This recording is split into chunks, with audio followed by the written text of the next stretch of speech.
తిరిగి రాబోతుంది.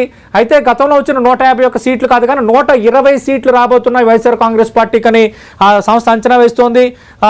కూటమికి 50 నుంచి 60 సీట్లే రాబోతున్నాయి అంటున్నారు.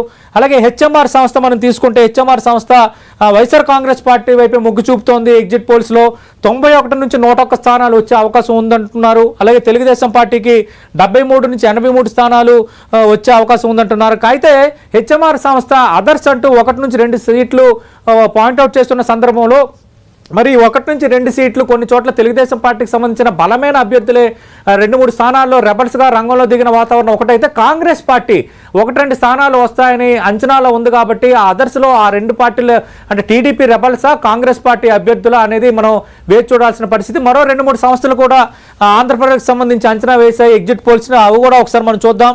ఆంధ్రప్రదేశ్కి సంబంధించి మరో 2 సంస్థలు చూస్తే ఎన్డీటీ సర్వే వైఎస్ఆర్ కాంగ్రెస్ పార్టీకి 49 నుంచి 63 వస్తాయని చెప్పారు. కూటమికి అవకాశాలు ఉండొచ్చని ఆ సంస్థ అంచనా వేస్తుంది. అదర్స్కు 1 నుంచి 2 దక్కే అవకాశం ఉన్నాయని ఎన్డీటీ సర్వే చెప్తోంది.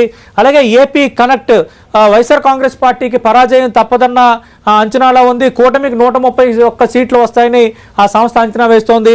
ఇక పోల్ పల్స్ తీసుకుంటే పోల్ పల్స్ కూడా తెలుగుదేశం పార్టీ ప్లస్ అంటే కూటమికి 108 నుంచి 116 సీట్లు దక్కే అవకాశం ఉందని అంచనా వేస్తున్నారు.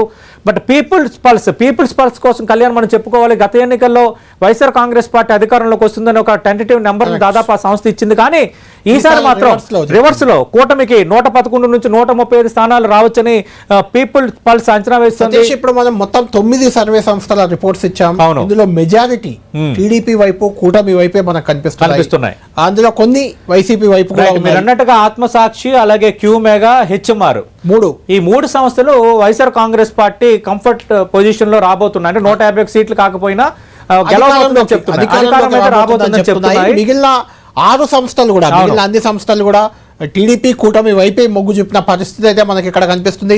ఇంకా కొన్ని సంస్థల సర్వేలు కూడా మనకు రావాల్సింది. అయితే సర్వేలు చేసిన వ్యక్తులు కూడా మనకు అందుబాటులో ఉన్నారు. కాసేపట్లో మనతో జాయిన్ అవుతారు సెఫాలజిస్టులు. వాళ్ళు కూడా ఏ రకంగా ఏ ప్రాతిపదికన ఈ సర్వే చేశారు, వాళ్ళ శాంపిల్ సైజ్ ఎంత, ఎప్పటి నుంచి ఎప్పటి వరకు చేశారు, ఎక్కడెక్కడ చేశారు, ఇలాంటి అన్ని అంశాలు వాళ్ళతో మనం చర్చిద్దాం. కళ్యాణ్ ఇక్కడ మనం చూస్తే హెచ్ఎంఆర్ సంస్థ 96 ± 5